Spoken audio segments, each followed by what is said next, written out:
விழுப்புரத்தில் நடைபெற்ற மிஸ் குவாகம் போட்டியில் திருநங்கைகள் ஒய்யாரமாக நடந்து வந்தது பார்வையாளர்களை வெகுவாக கவர்ந்தது. உலகத்திலேயே திருநங்கைகளுக்கு இன்றே கள்ளக்குறிச்சி மாவட்டம் உளுந்தூர்பேட்டை அருகே குவாகம் கிராமத்தில் கூத்தாண்டவர் கோவில் அமைந்துள்ளது.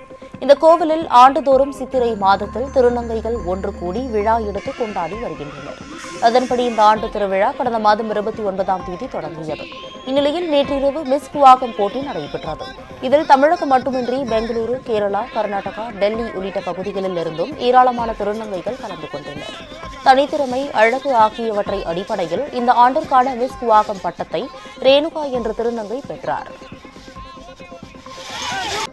ஃபஸ்ட் வருஷம் ஏறினேன், ஆனால் வின் பண்ணலை. கொஸ்டின் ஆன்சரில் விட்டுட்டேன். அது எப்படி ஏது நான் க்ரூம் பண்ணி அடுத்த வருஷம் நான் ஏறணும்னு ஆசைப்பட்டேன். அது மாதிரி நான் இந்த வருஷம் ஏறினேன். குட்டியம்மா இவங்க பின்னாடி இருக்கிற உறுப்பினர்கள் எல்லாரும் எனக்கு கொடுத்து எனக்கு ட்ரெயின் பண்ணாங்க. அது மாதிரி இந்த வருஷம் நான் ஏறினேன். நான் ஃபஸ்ட் ப்ரைஸ் வின் பண்ணிட்டேன். இனி வரும் திருநங்கைகளுக்கு நான் சொல்ல வர்றது என்னென்னா, அனைவரும் கல்வி கற்றுட்டு பெற்றோர்கள் சம்மதத்தோடு நீங்கள் திருநங்கைலாம் வந்தீங்கன்னா மற்ற இரு பாலினங்கள் மாதிரி நம்ம மூன்றாம் பாலினமும் அனைத்து துறைகளிலும் கை ஓங்கி நிற்கும். ரொம்ப வருஷமா. ஸோ இதில் சேர்ந்து 2வது இடம் பிடிச்சிருக்கேன். எனக்கு ரொம்ப ரொம்ப சந்தோஷமா இருக்குது.